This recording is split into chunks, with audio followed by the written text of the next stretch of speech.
네, 안녕하세요. 황상민의 심리TV, 황심TV입니다. 오늘도 황 박사님 나와주셨고요. 네. 황상민 박사님 네, 나와주셨고요. 안녕하세요. 네. 그리고 노예를 구하고 있는, 사랑의 노예를 구하고 있는 둘리씨. 네, 나와주셨습니다. 네. 네, 그리고 저는 그냥 머큐리입니다. 네. 그냥 머큐리가 어디 있어요? 전 노예 안 구해요. 그냥 머큐리입니다. 네. 오늘 사연을 좀 네, 읽어보시죠. 먼저 읽어볼까요?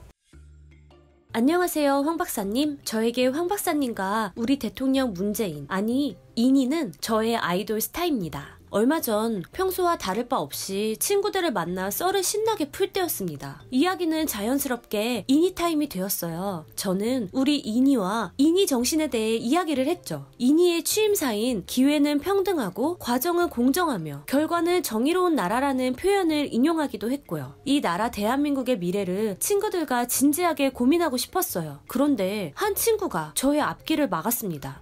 야, 기회는 평등하고 과정은 공정하며 결과는 정의롭다라는 말은 참 듣기 좋긴 한데 지금 다시 생각해보니 이 말 좀 이상한 것 같아.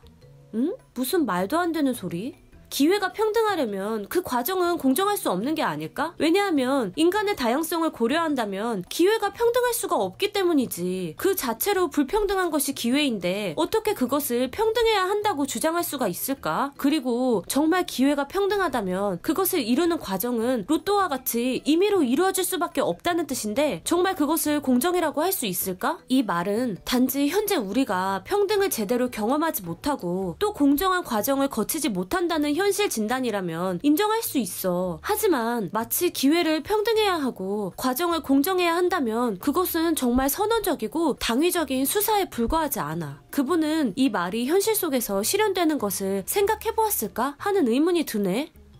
오잉? 박사님, 친구의 날카로운 지적을 들으니 갑자기 머리를 한 대 세게 맞은 느낌이 들었습니다. 그리고 저 자신이 평등, 공정, 정의가 무엇인지 하나도 모르겠다는 느낌이 들었어요. 박사님께서는 평소에 단어 하나도 아주 집착에 가까울 정도로 정확한 의미로 쓰신다고 했던 것이 기억났습니다. 박사님께 물어보고 싶었습니다. 제 생각에 약자가 일반인들과 같은 조건이 되기 위해 혜택을 주는 게 평등 아닌가요? 그리고 어떤 선발이든 권력이나 외부인의 개입이 없는 것이 공정 아닌가요? 그런데 정의는 정말 뭔지 모르겠네요.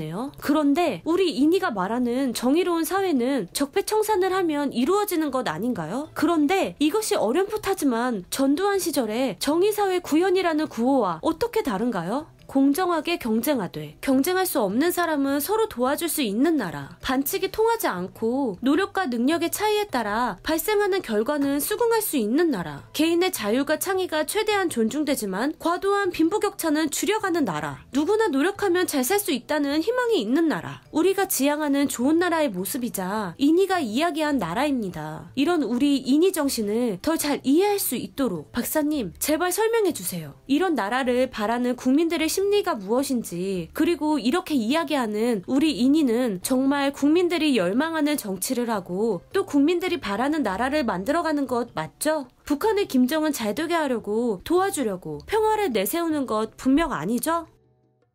네, 참. 어려워요, 사연이. 일단은 그 이니가 말한 네. 기회는 평등하고 과정은 네. 공정하며 결과는 정의로운 나라, 이것에 대해서 조금 설명해 주시면 안 될까요? 이분 사연 보내주신 친구가 참 잘 말했네요. 기회가 평등하려면 그 과정은 공정할 수 없는 거 아닐까? 왜요? 기회가 평등하려면 평등한다고 이야기할 때 사연 주신 분은 그랬잖아요.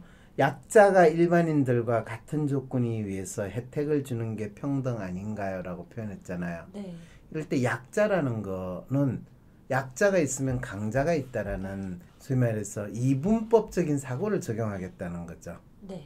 이런 이분법적인 사고를 적용하면서 평등이라는 이야기를 할 때 그러면 항상 모든 인간은 마치 피해자와 가해자로 구분하는 듯한 그 상황에 처하게 되는 거거든요. 근데 우리는 취약계층, 뭐 네. 장애인이라던가 뭐 기초생활수급자라던가 뭐 이런 사람들에 대해서 약자라고 생각하잖아요. 그렇죠. 그런 분들은 뭐에 있어 약자예요? 신체적으로 약자일 수도 있는 거고 경제적으로 약자일 그렇죠. 수도 있는 거고. 신체적으로 경제적으로 약자를 그러면 어떻게 우리는 해줘야 된다고 생각하죠? 그럼 평등이라는 게 대체 뭔지. 바로 이제 그 질문을 하는 거예요. 약자가 일반인들과 같은 조건이 되기 위해 혜택을 주는 게 평등 아닌가요? 이 질문 자체가 평등에 대한 이해를 진짜 잘못한 거예요. 그걸 영어로 기회에서의 평등이라고 하면 equal opportunity라고 이야기를 해요. 네. 그럴 때 정확하게 대학에서 입시에서의 equal opportunity라는 거를 어떻게 미국에서는 하는가? 걔네들은 그거를 평등이라는 말로서 표현을 하지 않아요. 각기 다른 사람들이 equal opportunity를 가지기 위해서는 어떻게 하냐면 affirmative action이라고 이야기를 해요. affirmative action이라는 게 뭐냐 하면 각각의 사람들이 자기가 어떻게 보면 잘 대표하지 않은 입장이 있으면 그 사람들이 충분히 대표할 수 있도록 도와준다라는 거예요. 대표한다는 게 뭐예요? 그렇죠. 이제 바로 그것 때문에 그거를 제대로 이해를 못해서 이 서울대가 웃기는 농어촌 지역 균형 이야기를 하는 거예요.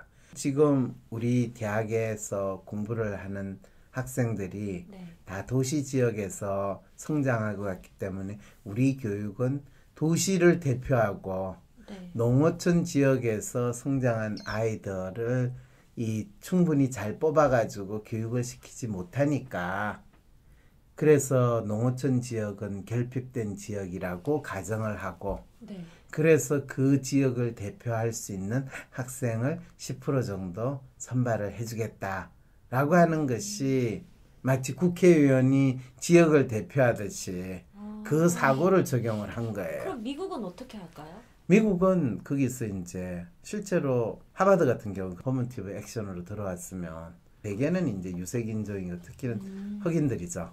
흑인은 미국 인구에서 몇 프로 정도를 차지하느냐 하면 거의 15% 내지 20%를 차지할 거예요.